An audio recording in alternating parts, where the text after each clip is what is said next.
نحمده ونصلي على رسوله الكريم اما بعد فقد قال الله تبارك وتعالى كما ورد في سورة الجاثية اعوذ بالله من الشيطان الرجيم بسم الله الرحمن الرحيم وإنه لعلم للساعة فلا تمترن بها واتبعوني هذا صراط مستقيم صدق اللہ العظیم رب اشرح لی صدری ویسر لی امری واحلل عقدۃ من لسانی یفقہوا قولی اللہم ربنا الہمنا رشدنا واعذنا من شرور انفسنا اللہم ارنا الحق حقا وارزقنا اتباعہ وارنا الباطل باطلا وارزقنا اجتنابہ آمین یا رب العالمین۔ قادیانیت سے متعلق ایک بحث کا آغاز ہو گیا تھا، کیونکہ ہمارے علم میں یہ آیا تھا کہ قادیانیوں نے خاص طور پر ماڈل ٹاؤن کو اپنا ایک مرکز اور اپنا اڈہ بنانے کا فیصلہ کیا ہے، اور اس کا ہمیں تجربہ بھی حاصل ہو گیا۔ کچھ نوجوان اہل سنت کے نوجوان میرے پاس آئے تھے اور انہوں نے میری توجہ اس طرح منعطف کرائی کہ یہاں پر یہ اپنی جمعے کی نماز کے لیے اوپن گراؤنڈ استعمال کر رہے ہیں اور اس میں لگا لیتے ہیں پارٹیشن وغیرہ، اور بڑی یوں سمجھیے کہ بڑی مہم کے ساتھ دونوں طرف کی سڑکیں بند کر کے، اور جو بھی لوگ مسافر ہیں انہیں بھی دعوت دیتے ہیں کہ آئیں یہاں جمعہ پڑھیں، اور بعض لوگ مغالطے میں وہاں جمعہ پڑھ لیتے ہیں۔ تو اس کے حوالے سے انہوں نے کوشش کی کہ کچھ نہ کچھ اس سلسلے میں، کیونکہ انہوں نے مجھے لا کر قانون دکھایا۔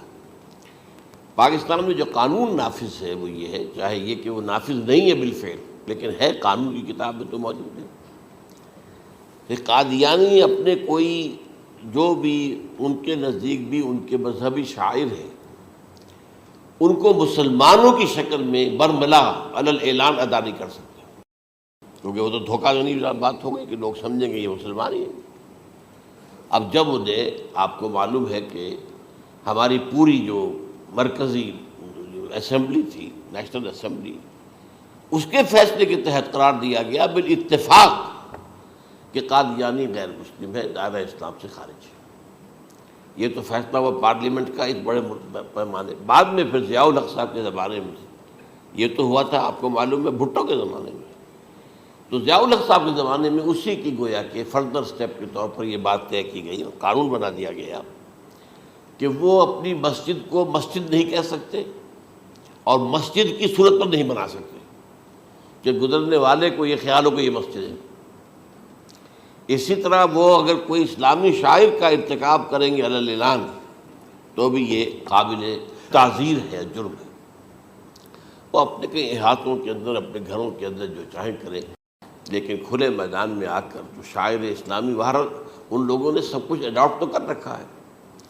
سب سے بڑی بات تو وہ ہے کہ انہوں نے ایک جھوٹے نبی کا اقرار کیا ہے کہ وہ نبی ہے، اس نے ہمارے درمیان فصیل حائل کر دی ہے۔ اب جو اس کو مانتے ہیں ان کے نزدیک ہم کافر ہیں۔ آپ کو معلوم ہے کہ یہ میں بیان کر چکا ہوں کہ حالانکہ قائد اعظم کا کتنا بڑا احسان تھا کہ چودھری ظفر اللہ خان کو انہوں نے فارن منسٹر بنایا پاکستان کا، لیکن جب ان کا انتقال ہوا ہے قائد اعظم کا تو اس کی جنازے کی نماز میں شریک نہیں ہوا، وہ شخص موجود رہا۔ جو دوسرے ممالک کے سفراء آئے ہوئے تھے، ظاہر بات ہے وہ مسلمان تو نہیں تھے، کوئی عیسائی تھے یا کوئی اور تھے، ہندو تھے، بدھ تھے، جو بھی تھے۔ اب چونکہ قائد اعظم کا انتقال تھا ایک مملکت کے صدر کا، تو وہ لوگ سبھی موجود تھے، لیکن ظاہر ہے کہ وہ نماز میں شریک نہیں ہوئے، وہ مسلمان تو نہیں تھے۔ ان کے ساتھ کھڑا رہا یہ شخص۔ اس نے یہ بات، اور جب اس سے پوچھا گیا کہ تم شریک کیوں نہیں ہو تو اس نے کہا دیکھو بھائی، مجھے یا تو مسلمان سلطنت کا کافر وزیر سمجھ لو یا کافر سلطنت کا مسلمان وزیر سمجھ لو۔ میرے نزدیک یہ کافر سلطنت ہے، میں اس کا مسلمان وزیر ہوں کیونکہ میں قادیانی ہوں۔ اب تمہارے نزدیک یہ اسلامی مملکت ہے تو میں کافر ہوں، پھر میں اس کی نماز کیسے پڑھوں؟ تو بہرحال ان چیزوں کی وجہ سے جو دھوکہ دینے والا معاملہ ہو گیا، ورنہ کوئی اور لوگ ہوں یہاں پہ، ہمیں ان سے تعارض نہیں ہے۔ عیسائی بھی ہیں، اپنی تبلیغ کرتے ہیں، کوئی خلاف ان کے رد عمل نہیں ہوتا، الا یہ کہ کہیں یہ واقعہ پیش آ جائے یا کوئی یعنی خام خواہ کو شوشہ کوئی شرارتی لوگ اٹھا دیں کہ انہوں نے قرآن کی یہ جو ہے بے حرمتی کی ہے، تو یہ تو پھر تحقیق سے معلوم ہو سکتا ہے کہ واقعہ کی تھی کہ نہیں کی تھی۔ لیکن ایک وقت میں جو اس پر تو ان کا احتجاج ہوتا ہے، لیکن یہ کہ ان کے جو ہے چرچ ہے ان کی ساری اور تبلیغ ان کی ہو رہی ہے اور بڑھ بھی رہی ہے تعداد ان کی، لیکن اس کے خلاف کوئی رد عمل تو ہمارے یہاں نہیں۔ تو یہ ہے اصل میں وہ بات۔ تو اس پر جو گفتگو شروع ہوئی تھی میں آج اس کی تکمیل کرنے جا رہا ہوں۔ حضرت عیسیٰ علیہ السلام کی دوبارہ آمد کا تعلق ہے، اس کے ضمن میں قرآن مجید میں جو نص قطعی ہے وہ نص قطعی یہ ہے اِنَّهُ لَعِلْمٌ لِلسَّاعَةِ فَلَا تَمْتَرُنَّ بِهَا۔ حضرت عیسیٰ کا ذکر ہوا ہے سورہ جاسیہ میں، اور وہاں فرمایا گیا ہے کہ یہ عیسیٰ کا دوبارہ آنا قیامت کی علامت ہوگا، یعنی کہ اب قیامت بالکل قریب آ گئی ہے۔ اِنَّهُ لَعِلْمٌ لِلسَّاعَةِ، علم حاصل ہوگا ان کی دوبارہ آمد پر کہ اب قیامت جو ہے وہ سر پر آ گئی ہے۔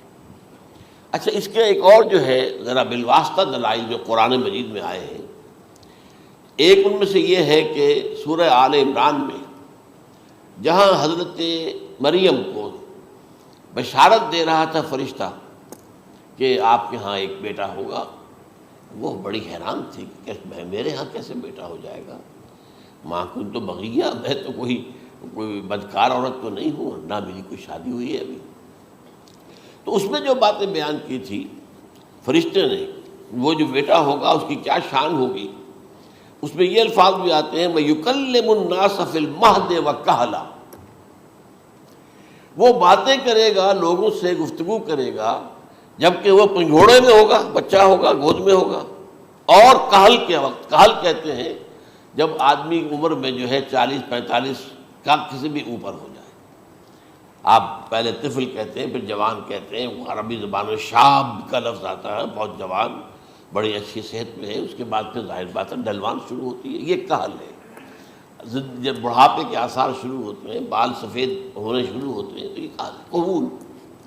اب سوال یہ ہے اس گھوڑے میں بات کر دیں، یہ تو معجزہ ہے، لہذا اس کا ذکر یہاں پر مناسب ہے۔ یہ بڑے ہو کر بات کرنے کی کیا ضرورت تھی کہنے کی، وہ تو سبھی کرتے ہیں انسان، یہ اسی لیے کہ معلوم ہو کہ کہولت بھی انہیں آئے گی یار، حالانکہ آپ کو معلوم ہے سب مانتے ہیں، عیسائی بھی مانتے ہیں، سب مانتے ہیں، 33 برس کی عمر میں انہیں اٹھا لیا گیا، اس دور میں تو کہولت آئی نہیں، اس لیے قرآن ذکر کر رہا ہے۔ اور یہ بات جو ہے دوسری مرتبہ آئی ہے یہ سورہ المائدہ میں آیت نمبر 110 وَتُكَلِّمُ النَّاسَ فِي الْمَهْدِ وَكَهْلًا، صرف یہ ضمیر کا فرق ہے، وَيُكَلِّمُ النَّاسَ فِي الْمَهْدِ وَكَهْلًا اور وَتُكَلِّمُ النَّاسَ فِي الْمَهْدِ وَكَهْلًا، یہ ہے جب قیامت کے دن اللہ تعالیٰ حضرت عیسیٰ سے سوال کریں گے، اے عیسیٰ ابن مریم، کیا تم نے میری اجازت سے اور میری تائید سے یہ معجزے نہیں دکھائے، یہ معجزے نہیں دکھائے، میں نے تم پر یہ فضل نہیں کیا؟ اور یہ گویا کہ بالواسطہ عیسیٰ کے ماننے والوں سے خطاب ہے کہ اللہ تعالیٰ کے کتنے بڑے بڑے احسان ہوئے، اور اسی میں تم بات کرتے تھے لوگوں سے پنگھوڑے کے اندر بھی اور کہولت کی عمر میں بھی، تو یہ کہولت کی عمر کب آئی؟ حضرت عیسیٰ علیہ السلام۔ تو اس کے بغیر تو ممکن ہی نہیں ہے کہ وہ دوبارہ دنیا میں آئیں، پھر ان کے اوپر وہ عمر آئے اور اس عمر کے اندر بھی وہ بات کریں گے۔ تو یہ میرے نزدیک قرآن مجید کے اندر دلائل ہیں اس چیز کے کہ حضرت عیسیٰ علیہ السلام کی دوبارہ جو ہے آمد ہوگی۔ اب اس ضمن میں چاہتا ہوں کہ آج خاص طور پر جو الساعہ کی اور جو علامتیں قرآن میں آئی ہیں، یہ ضمنی مضمون ہو جائے گا، لیکن بہرحال یہ بھی ایک معلوماتی مضمون ہے کہ ایک تو یہ قیامت کی بڑی نشانیوں میں سے حضرت عیسیٰ کا دوبارہ آنا، اور کیا کیا جو ہے باتیں بیان ہوئی ہیں وہ ذرا غور سے سن لیجیے۔ پہلی بات میں نے ہلکا سا حوالہ دیا تھا، ہم تو ایک لفظ قیامت بولتے ہیں، وہ قیامت جو ہے اتنا ہمارے نزدیک جامع لفظ ہے کہ جس میں وہ بھی جو زلزلۃ الساعہ آئے گا وہ بھی ہے، پھر جو نفخ روح نفخ ساق ہوگا وہ بھی ہے، لیکن قرآن مجید سے معلوم ہوتا ہے کہ یہ الساعہ ہے، وہ گھڑی جس دن کے یہاں قیامت برپا ہوگی، زلزلہ آئے گا، شدید ترین حالات آئیں گے، فوری طور پر تمام انسان مر نہیں جائیں گے۔ جو ہے اس کا نقشہ جو کھینچا گیا ہے، یا ایھا الناس اتقوا ربکم ان زلزلۃ الساعۃ شیء عظیم یوم ترونها تذہل کل مرضعۃ عما ارضعت وتضع کل ذات حمل حملها وتری الناس سکارى وما هم بسکارى ولکن عذاب اللہ شدید. اے لوگوں ڈرو، اللہ کا تقوی اختیار کرو، اس لیے کہ قیامت کا زلزلہ بہت سخت شے ہے، بہت بھاری شے ہے. ان زلزلۃ الساعۃ شیء عظیم. جب پہاڑ چل رہے ہوں گے اور جو ہے انسان جو ہیں گے وہ جس طرح پروانے ہوتے ہیں، پتنگے ہوتے ہیں، ایسے اڑ رہے ہوں گے انسان. اور اس میں یہ بھی حال ہوگا کہ لوگ جو ہے ہر جو دودھ پلانے والی ہے وہ اپنے بچے کو بھول جائے گی. ظاہر بات ہے کہ اپنی پڑی ہوئی ہے مصیبت. حالانکہ سب سے زیادہ محبوب ترین شے دنیا میں اس سے اونچی محبت نہیں ہو سکتی جو ماں کو اپنے دودھ پیتے بچے سے ہوتی ہے. انہیں بھول جائے. تذہب کل مرضعۃ عما ارضعت. اور تمہیں ایسا محسوس ہوگا کہ لوگ کسی نشے کی کیفیت میں ہیں، یعنی وہ بدحواش ہیں، وہ بدحواس ہو گئے، لیکن یہ کہ وما ہم بسکارى، اور وہ مدہوش نہیں ہوں گے. ولکن عذاب اللہ شدید. تو یہ ہے زلزلۃ الساعہ، وہ ایک خاص وقت جو ہے، ایک خاص گھڑی جس میں کہ یہ ہونا ہے. اس کے علاوہ قرآن مجید میں القارعہ القارعہ وما ادراک ما القارعہ یوم یکون الناس کالفراش المبثوث وتکون الجبال کالعہن المنفوش. اب یہ کیا ہے؟ یہ نقشہ قیامت. یہ وہی ہے الساعہ، القارعہ الساعہ. اسی کے ساتھ قرآن میں آتا ہے الواقعہ اذا وقعت الواقعۃ لیس لوقعتها کاذبہ. تو یہ خافضۃ رافضہ، یہ الفاظ سورہ واقعہ میں ہے. اسی طریقے سے اور جو ہے الحاقہ ما الحاقہ وما ادراک ما الحاقہ، یہ تمام جو الفاظ قرآن مجید میں آئے ہیں یہ آئے ہیں الساعہ کے لیے، قیامت کے لیے نہیں. قیامت میں بعد میں بتاؤں گا آپ کو.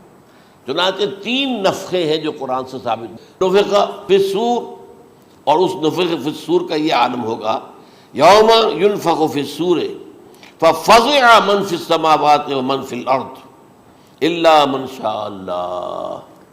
جس دن پھونکا جائے گا سور میں، اور اس وقت صورتحال یہ ہو جائے گی کہ جو بھی آسمانوں میں ہے، زمین میں ہے، سخت پریشانی اور سخت پشیمانی اور ایک طرح کے مرعوبیت اور خائف ہو کر رہ جائیں گے، الا ان کے کہ جن کو اللہ چاہے. اس کے کوئی ملائکہ مقربین ہوں گے. من فی السماوات فی الارض ہے، اس کے ساتھ ہی یہ کہہ دیا گیا ہے. لیکن یہ باقی پورے لوگوں کے اوپر، پوری مخلوقات کے اوپر ایک جو ہے گھبراہٹ کی کیفیت طاری ہو جائے گی. تو یہ ہے پہلا فضا. دوسرا فضا کیا ہے؟ فضا صعق. صعق کہتے ہیں آدمی کا بے ہوش ہو جانا. یہ دوسری مرتبہ جب سور پھونکا جائے گا وَنُفِخَ فِي الصُّورِ فَصَعِقَ مَن فِي السَّمَاوَاتِ وَمَن فِي الْأَرْضِ إِلَّا مَا شَاءَ اللَّهُ. یہ ہے کہ اس کے بعد وہ سب کے اوپر موت طاری ہو جائے گی. یہ دوسرے سور پھونکے جانے کے بعد ہے. پھر ثُمَّ نُفِخَ فِيهِ أُخْرَى، پھر ایک مرتبہ اور پھونک ماری جائے گی. یہ تیسرا ہو رہا ہے. فَإِذَا هُمْ قِيَامٌ يَنظُرُونَ. تو اچانک سب کے سب کھڑے ہوں گے اللہ کی طرف دیکھتے ہوئے. اب یہ جو ہے یہ ہے یوم القیامہ. قام یقوم قیامتاً، کھڑا ہونا.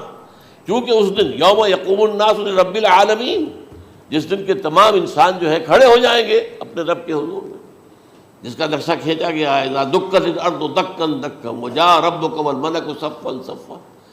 تو یہ سب کے سب انسان بھی جو ہے موجود ہوں گے، فرشتے صفے باندھے ہوئے ہوں گے، اور اللہ تعالیٰ جو ہے اپنے خاص عرش کے ساتھ یحمل عرشہ ثمانیہ، 8 فرشتے اس عرش کو اٹھائے ہوئے ہوں گے جبکہ یہ آسمان پھٹے گا اور اس روئے ارضی پر اللہ تعالیٰ کا نزول ہوگا.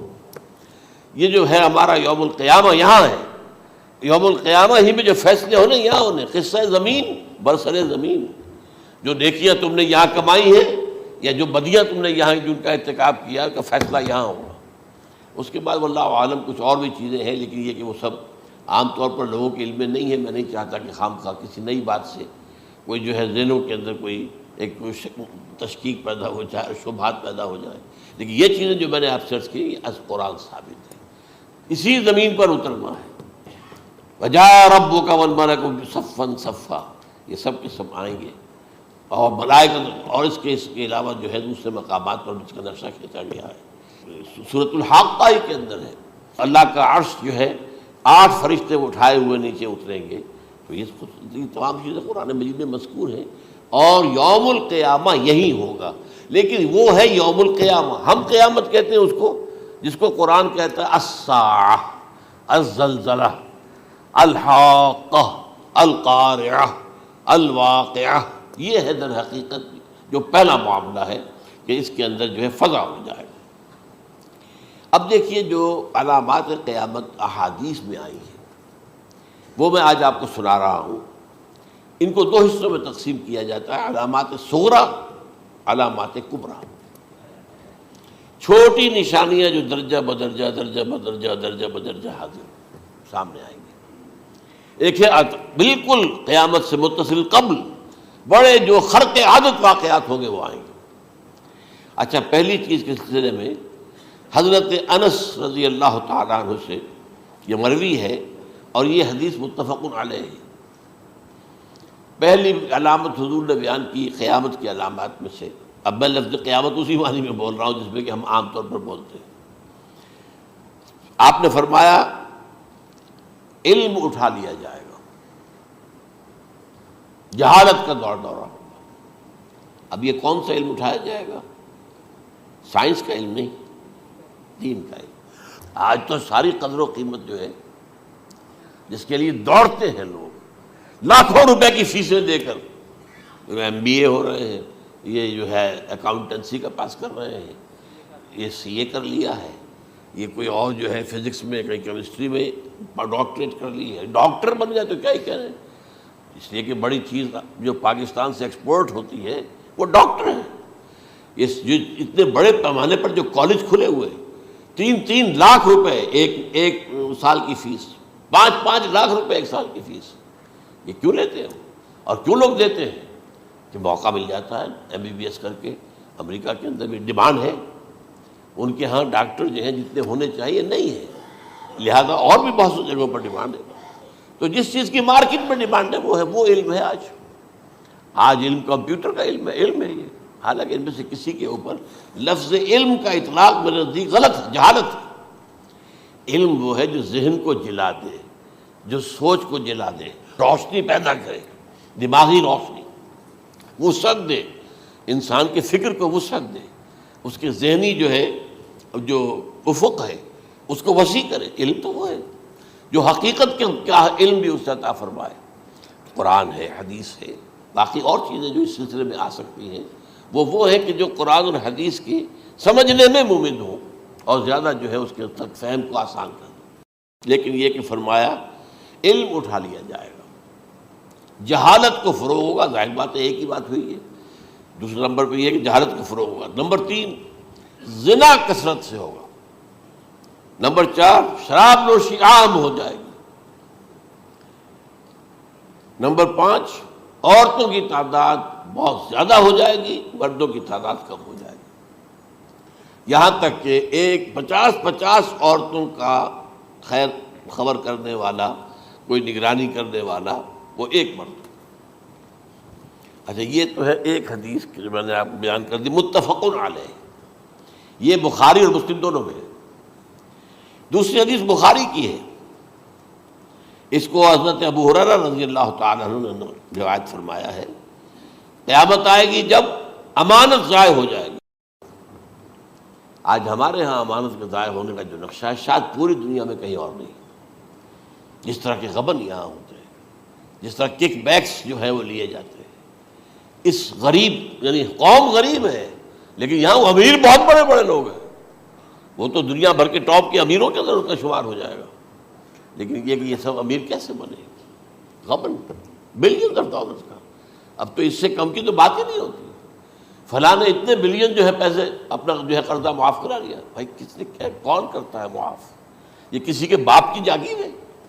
یہ پیسہ بینک کے اندر حکومت کا ہے کہ حکومت کو اختیار ہو گیا وہ رائٹ آف کر دے ان کے جو ہے ان کی جائیدادیں کرو ضبط۔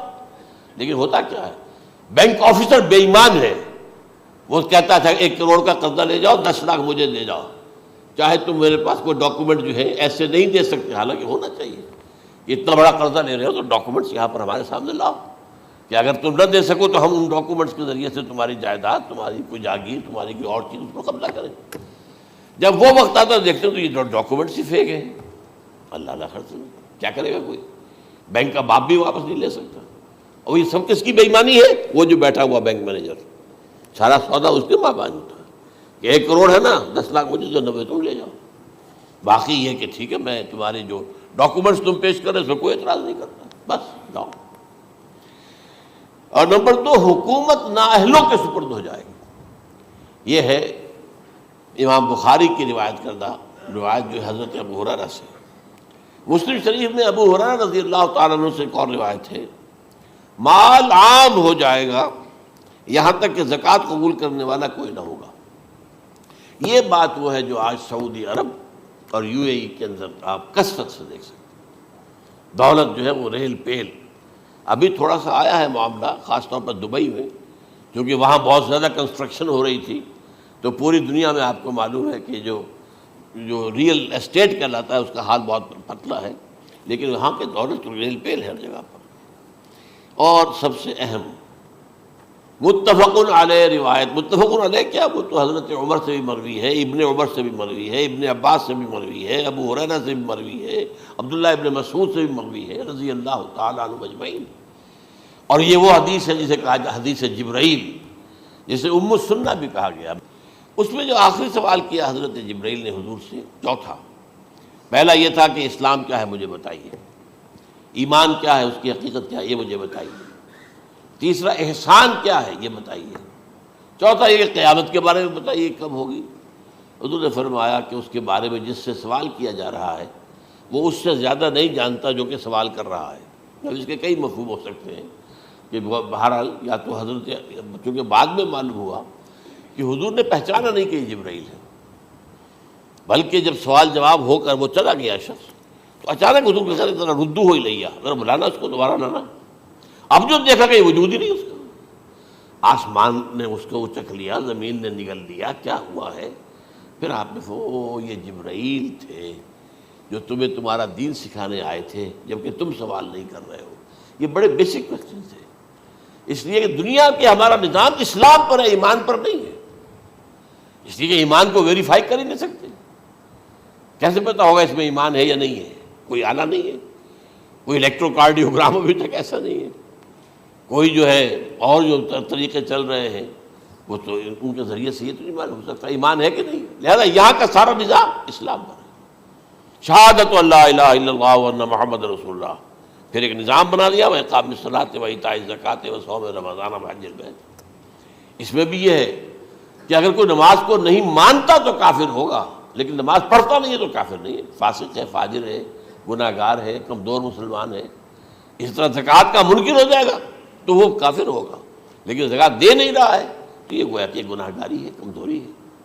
تو اس حوالے سے نوٹ کر دیجئے کہ یہاں کا دنیا کا سارا اسلامی نظام اور سارا کانسٹیٹیوشنل اور لیگل سسٹم جو ہے اسلام کا وہ اقرار باللسان پر ہے. ایمان ہے وہ کہ جس کی بنیاد پر وہاں فیصلے ہوں گے. یہاں کوئی شخص مسلمانوں کا بڑا لیڈر ہے، بڑا علامہ ہے، بڑی اس کی قدر و منزلت ہے، اس کے ہاتھ چومے جا رہے ہیں، پاؤں چومے جا رہے ہیں، ہو سکتا ہے وہاں کہا جائے دفع ہو جاؤ، تمہارے دل میں ایمان نہیں تھا، تم نے یہ سب کچھ کیا تھا اس لیے کہ کہا جائے کہ بڑے عالم ہو، اور یہ کہا جا چکا فقط قیل. اب یہاں کچھ نہیں ہے تمہارے پاس. پھر فرشتوں کو حکم ہوگا کہ اس کو گھسیٹتے ہوئے جہنم میں ڈال دیں. 3 باتیں بیان کی آپ نے. یہی حشر اس کا ہوگا مالدار کا. اللہ پوچھے گا میں نے تمہیں بہت مال دیا، تم نے کیا کیا؟ وہ کچھ گنوانا شروع کرے گا، اللہ فرمائے گا جھوٹ بول رہا، کذبت، تم نے یہ خیرات و صدقات اس لیے کیے تھے کہ تمہاری سخاوت کے ڈنکے بج جائے، تعریفیں کی جائے. وہ کی جا چکی ہے، دنیا میں ڈنکا بج گیا. یہاں کچھ نہیں، وہ نیت دل میں کچھ اور تھی تمہارے. میں لیس البر ان تولوا وجوہکم والا قرآن مجید کا سبق ہمارا منتخب نصاب کا نمبر 2 بڑی تفصیل سے بیان کیا. یہی معاملہ ہوگا اس عالم کا. اللہ فرمائے گا میں نے تمہیں علم دیا، تم نہیں. وہ کہے گا میں نے علم پھیلایا لوگوں میں ہدایت کی. کوئی جھوٹ بول رہے ہو، تم نے تو صرف اس لیے کیا تھا، تمہاری نیت یہ تھی کہ بڑا عالم شخص ہے، بڑا فاضل شخص ہے. تو یہ سب کہا جا چکا. تو وہاں کا معاملہ جو ہے وہ اسلام پر نہیں ہے. یا آپ دکھائیں گے دیکھیے یہ میرا آئیڈینٹی کارڈ، اس پہ اسلام میرا مذہب لکھا ہوا ہے، یا یہ میرا پاسپورٹ ہے. آئیڈینٹیفیکیشن کے لیے دنیا میں عام طور پر یہ چیزیں ہوتی ہیں. کوئی تعلق نہیں. آخرت کا معاملہ کسی اور شے پر ہے.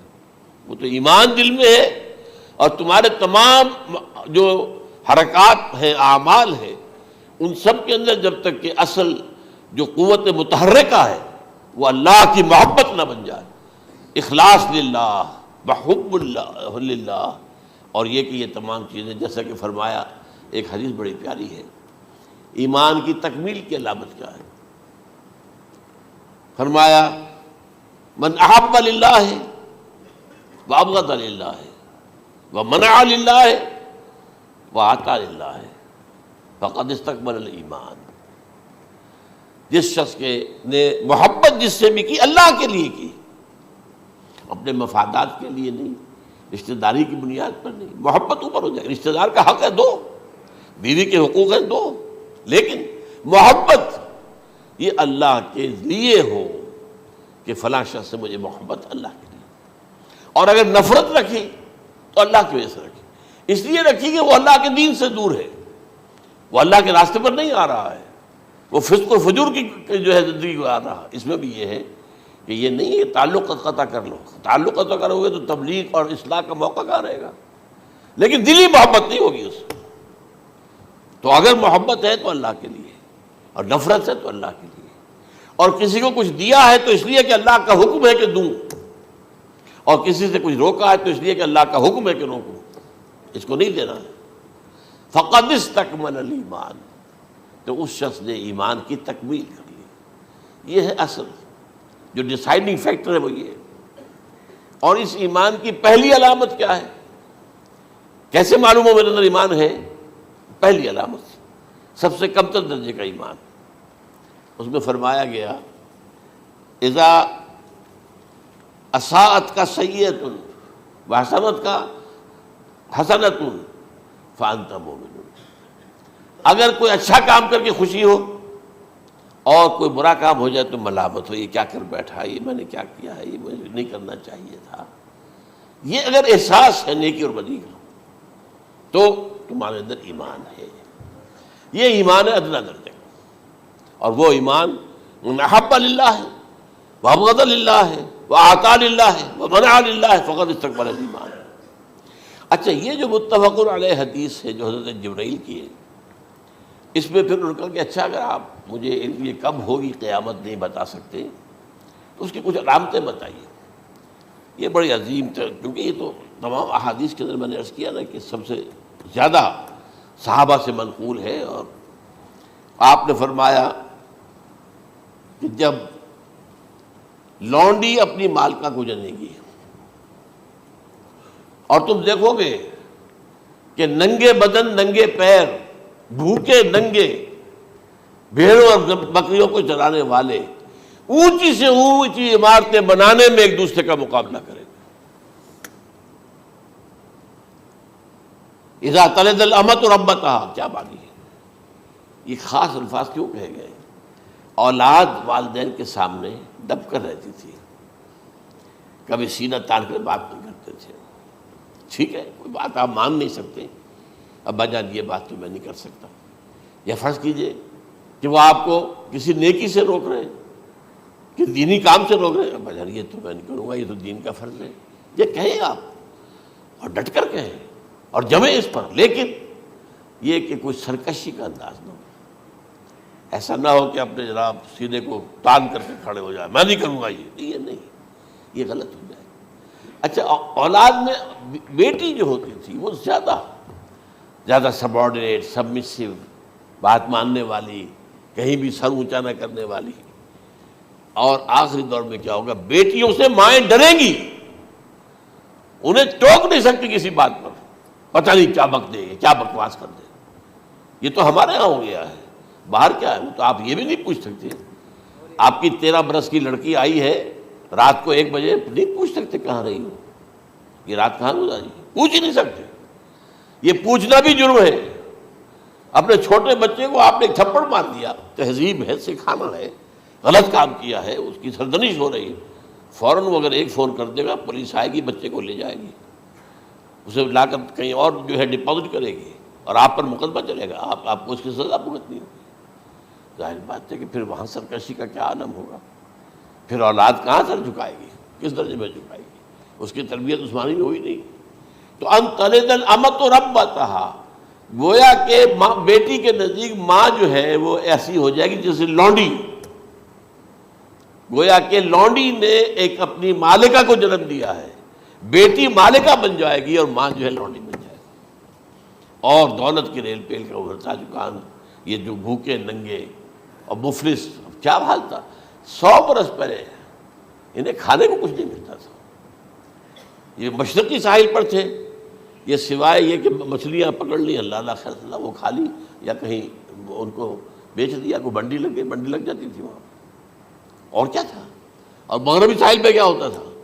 ساری ان کی معیشت حج کے گرد گھومتی تھی، حاجی آئے ہیں خریداریاں کر رہے ہیں، اور آپ کو معلوم ہے پوری دنیا سے مال پہلے بھی پہنچتا تھا وہاں، آپ کو جو ہے ہر ملک کے ہر کونے کا پھل وہاں مل جائے گا آج بھی، اور وہاں پر یہ ہے کہ سب سے بڑی بدوؤں کے لیے سب سے بڑی بات کیا تھی؟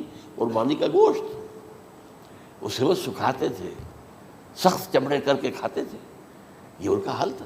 آج جا کر دیکھیے نئے شہر بن رہے ہیں، امریکنز کو کانٹریکٹ دیے جا رہے ہیں، بالکل ماڈرن شہر بنا دو، ایک ایبسلیوٹلی ماڈرن شہر جو ہے وہ جو مشرقی ساحل کے اوپر جو پہلے سے آرام کو سٹی ہے، امریکن سٹی ہو، اس کے اندر کوئی سعودی بھی داخل نہیں ہو سکتا سوائے جس کے پاس اس سٹی کی طرف سے لائسنس نہ ہو، اور اس کی چار دیواری کے اندر، چار دیواری کیا فصیل کے اندر کہی ہے، جو چاہو کرو، کوئی تم پر پابندی نہیں، ننگے نہاؤ، تالاب ہے نہا رہے، ننگی عورتیں ننگی مردیں نہا رہے، کوئی پوچھنے والا نہیں۔ اب اسی قسم کا ایک سٹی آباد ہونا جا رہا ہے مغربی ساحل پر، جدہ اور ینبوع کے درمیان، اور اس میں اصل میں جتنی بھی دولت ہے جو پیٹرول کی ہے وہ وہیں پر رکھ لی جاتی ہے امریکہ کے اندر، تاکہ امریکہ جو ہے ایسے ایسے پروجیکٹ بنا کر جب تمہیں دے گا تو اس میں سے پیسے لے گا، وہ نہیں ملتی ان کو واپس۔ بہرحال یہ تو میں نے ایک جگہ آپ سے ذکر بھی کیا تھا، دی کنفیشنز آف این اکنامک ہٹ مین، وہ کنفیشنز کی بات جو ہے اگر آپ میں سے کسی کو دلچسپی ہو تو اسے پڑھیں، کہ کس طریقے سے 1973 کے آئل امبارگو کے بعد جو شاہ فیصل شہید کے زمانے میں ہوا تھا، پھر جس طریقے سے امریکہ نے ان تمام ممالک کو جکڑ لیا ہے، اس کا پورا جو پروسیس کیا تھا وہ سامنے آتا ہے۔ بہرحال اس کے بعد آتا ہے علامات کبریٰ کا ذکر، بڑی علامتیں جو کہ بالکل خرق عادت کے انداز میں ہوگی، جن کا معاملہ جو ہے وہ آپ کے ناپ تول میں نہیں آ سکتا، آپ کی کیمسٹری فزکس اس کا جو ہے وہ نہیں کر سکتی، ادراک ہوگا یہ قیامت کی۔ ان میں نمبر 1 کیا ہے؟ ایک بہت بڑا دھواں آئے گا، پوری دنیا کو لپیٹے گا۔ نمبر 2 دجال کا ظہور ہوگا، جو اپنی خدائی کا دعویٰ لے کر آئے گا اور بنوائے گا، اس کے ہاتھ میں ہو جائیں گے، قبضے میں ہو جائیں گے سارے ذرائع پیداوار کے، اس کی طرف بھی پہلا قدم اٹھ چکا ہو، ٹرپس کے نام سے معاہدہ ہو چکا ہے، کوئی ملک اپنا بیج پیدا نہیں کر سکتا ہو، یہ بیج ہم نے ڈیولپ کیے ہیں، ان کے ڈیولپمنٹ سے پہلے تم ایک ایکڑ سے کتنی گندم لیتے تھے، آج کتنی لے رہے ہو؟ کس بنا پر؟ جینیٹکس کا جو کام ہم نے کیا ہے اس کی بنا پر ہو رہا، ہاں تو ہمارا حق ہے، اس کی رائلٹی ہمارے پاس آنی چاہیے، لہذا صرف ان اداروں سے ملٹی نیشنل سے خریدا جائے گا بیج، اور بیج بھی وہ دیں گے وہ کہ جس سے جو فصل اگے گی وہ بیج نہیں لا سکتی، وہ بیج کا کام نہیں کر سکتی۔ جیسے آپ کو معلوم ہے کہ آپ کے ہاں جو گوشت کھایا جاتا ہے مرغے کا، تو مرغا وہ جو ہے اس میں مرغا ہو یا مرغی ہو، اس کے اندر کوئی وہ کیفیت ہی نہیں ہے، ان کے انڈے جو ہے ان سے آپ بچے حاصل نہیں کر سکتے، ہے تو انڈا، دیکھنے کو تو انڈا ہے، لیکن وہ بنڈا جو ہے اس سے بچہ تو نہیں حاصل کر سکتے۔ ایسے ہی وہ گندم کا بیج دیں گے، نظر آئے گی گندم، لیکن اس کے اندر وہ صلاحیت نہیں ہے کہ اس سے جو فصل اگے گی اس کا نتیجہ جو ہے وہ بھی آپ لے سکیں۔ یہ ہونا ہے، اللہ جانے، قدم اٹھ رہے ہیں ادھر۔ پھر یہ ہے کہ دابۃ الارض، زمین سے ایک حیوان نمودار ہوگا، زمین شق ہوگی۔ ابھی میں کہہ رہا ہوں خرق عادت ہے، یہ چیزیں وہ نہیں ہیں جو ہماری کسی حساب کتاب میں جو باتیں پہلے آئی ہیں وہ تو حساب کتاب میں آ رہی ہیں، ساری سمجھ میں آ رہی ہیں، ساری چیزیں مشاہدہ ان کا ہو رہا ہے، لیکن یہ ہے کہ دابۃ الارض، یہ کہتے ہیں کہ کوہ صفا، اس میں تو نہیں ہے حدیث میں، کوہ صفا پھٹے گا اور اس میں سے ایک حیوان دابہ وہ ظاہر ہوگا، تو اسی لیے فرمایا ہے وَإِذَا وَقَعَ الْقَوْلُ عَلَيْهِمْ أَخْرَجْنَا لَهُمْ دَابَّةً مِّنَ الْأَرْضِ تُكَلِّمُهُمْ، تو ہم اندر سے پیٹ کے چیر کر زمین کے پیٹ کو ایک حیوان کو برآمد کریں گے جو انسانوں سے بات کرے گا، گفتگو کرے گا۔ نمبر 4، طلوع الشمس من المغرب، یہ بھی خرق عادت۔ سورج تو طلوع ہوتا ہے مشرق سے، غروب ہوتا ہے مغرب میں، لیکن اس وقت معاملہ الٹا ہو جائے، یعنی جو کائنات کے اندر جو گڑبڑ ہوگی کچھ سمجھ میں بات آتی ہے کہ یہ معاملہ جو ہے، یہ تو اس پورے سولر سسٹم کو اگر بدل دیتے ہیں تو مشرق مغرب ہو جانا، مغرب مشرق ہو جانا، یہ سمجھ میں آنے والی بات ہے۔ اس کے بعد ہے عیسیٰ ابن مریم کا نزول، جس کے بارے میں آج میں نے گفتگو کی ہے تفصیل سے۔ یہ نزول ہونا ہے، یہ علامات قیامت میں سے حضور نے بیان فرمایا ہے، اور قرآن مجید کی جو اصطلاحات ہیں اس کے حوالے سے میں نص قطعی جو ہے وہ میں آپ کے سامنے رکھ چکا ہوں۔ پھر یاجوج ماجوج کا ایک معاملہ ہے، یہ میں ابھی اس وقت زیادہ اس پر بات نہیں کر سکتا۔ حضرت عیسیٰ علیہ السلام کے نزول کے بعد 2 کام ہوں گے۔ یہودیوں کا قلع قمع ختم، تمام یہود، ایک کام تو یہ ہونا ہے، اور نمبر 2 عیسائیت کا ختم ہو جانا۔ عیسائیت کی نفی کر دیں گے، بھائی تم مجھے خدا کا بیٹا بنائے بیٹھے ہو، میں تم خدا کا بیٹا نہیں ہوں، میں تو اس کا بندہ ہوں، رسول ہوں، میں نے تم سے کب کہا تھا کہ مجھے خدا کا بیٹا بناؤ۔ نمبر 2 یہ کہ وہ خنزیر کو قتل کر دیں گے، یعنی یہ تم نے خنزیر کب سے کھانا شروع کر دیا؟ میں تو تم کو نکاح اجازت دے کر گیا تھا، یہ تو شریعت موسوی میں حرام تھا، اور میں کہہ کر گیا تھا کہ یہی شریعت تم پر لاگو رہے گی، ہاؤ کم؟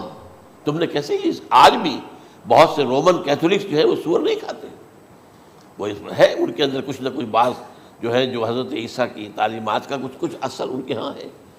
میں تو ایک مرتبہ، یہ 1971 کی بات ہے، 4-5 دن کے لیے برسلز میں رکا تھا، اس لیے کہ وہاں مجھے ایک صاحب نے خط لکھا تھا کہ وہاں ایک نوجوان ہے، ابھی اس ایمان لایا ہے، اور اس کے کچھ مسائل ہیں، ہم کوشش کر رہے ہیں ان کے مسائل حل کریں، آپ بھی جا رہے ہیں۔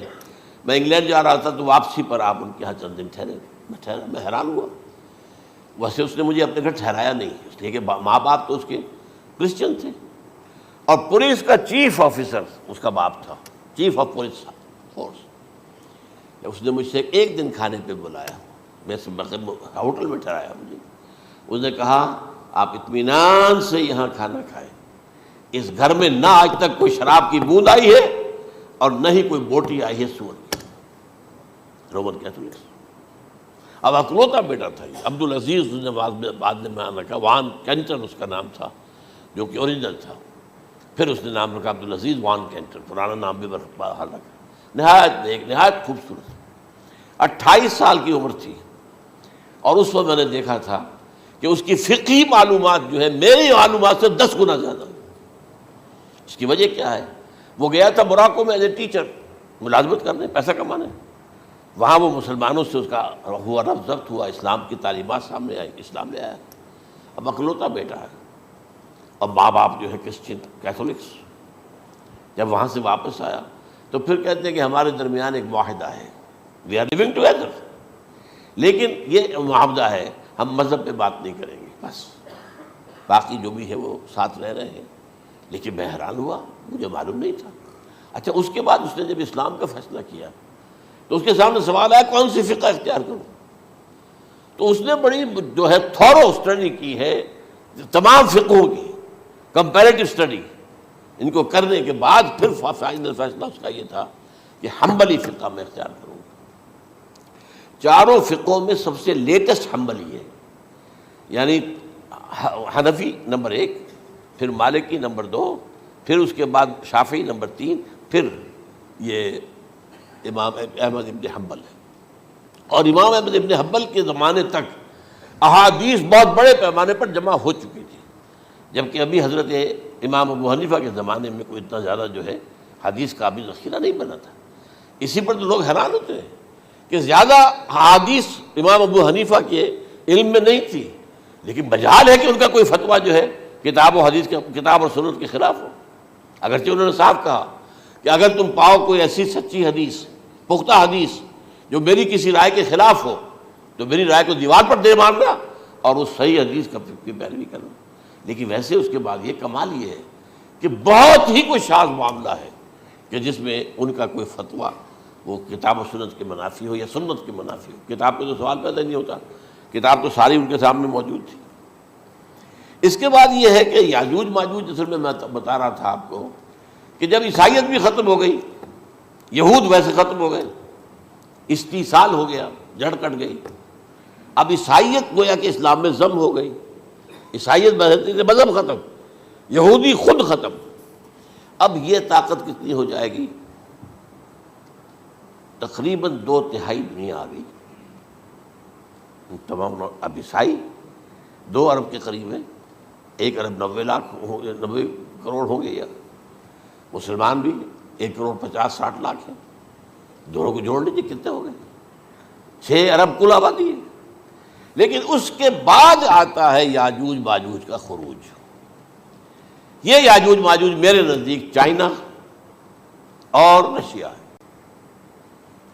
ان کی مجموعی طاقت اتنی ہوگی، اور یہ اس طرح آئیں گے ہر اونچائی پر سے اترتے ہوئے، پھسلتے ہوئے. جیسے 1962 میں جب وار ہوئی تھی بٹوین چائنا اینڈ انڈیا 1962 میں، تو وہ اس وقت کا نقشہ مجھے آج بھی اخبارات میں پڑھتا تھا تو یاد، waves after waves of Chinese soldiers were coming down the slopes of Himalayas. یہ تو وہ ہے نا جن کی تعداد کا کوئی حساب نہیں ہے.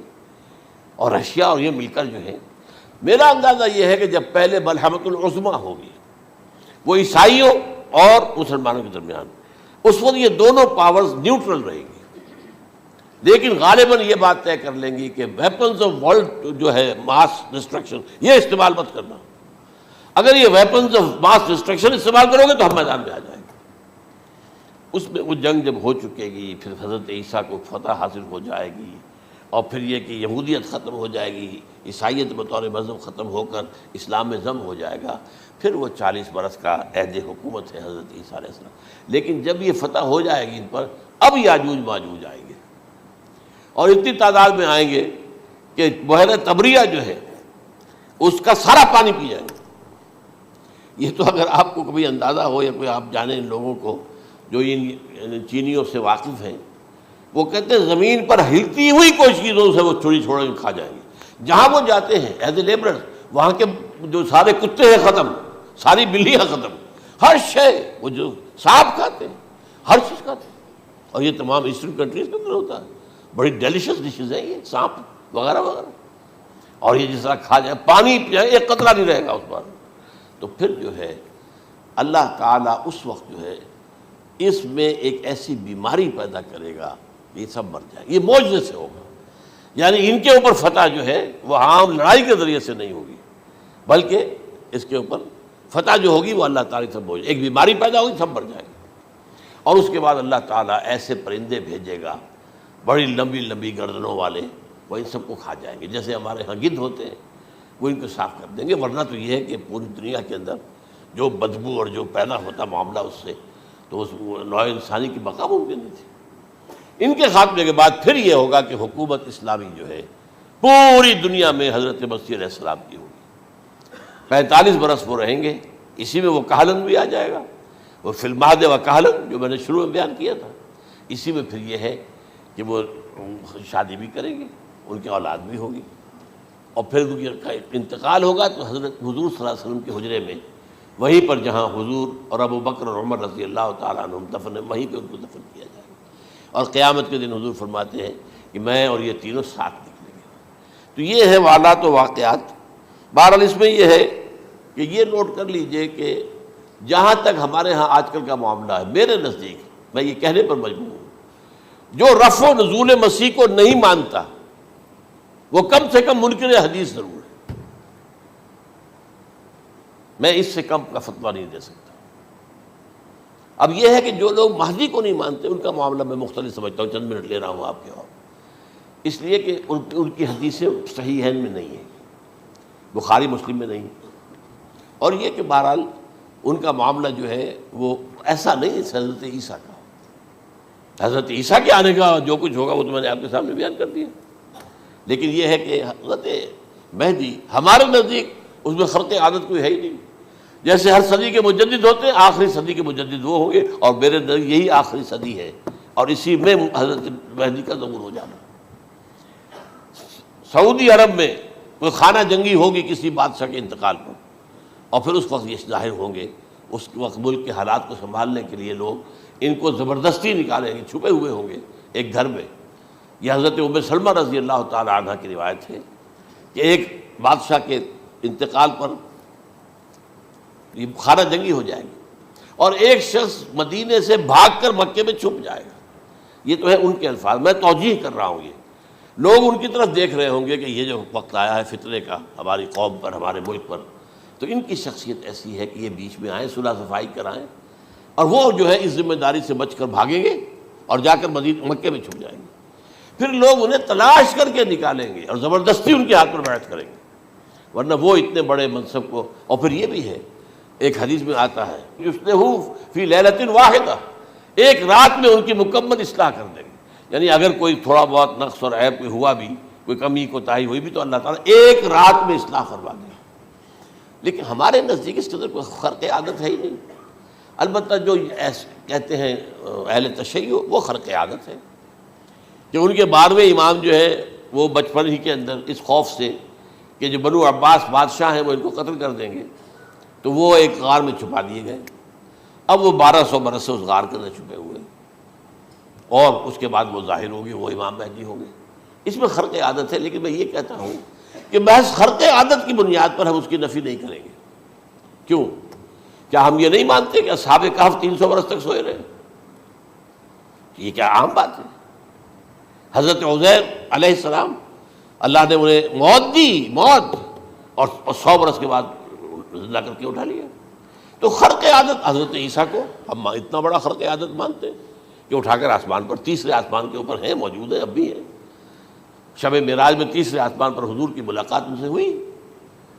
تو یہ خرق عادت کی بنیاد پر نفی نہیں ہم کرتے، ہو سکتا ہے، لیکن یہ کہ اس کے لیے ہمارے پاس کوئی دلیل نہیں، کوئی احادیث نہیں، کچھ نہیں، اس لیے ہم اس کو نہیں مانتے۔ البتہ خود وجود جو ہے حضرت مہدی کا، وہ کوئی عجیب بات نہیں ہے۔ وہ تو جیسے پہلے بھی آئے ہیں ہمارے مجددین، ایسے مجدد ہوں گے اور دین کو تازہ کر دیں گے۔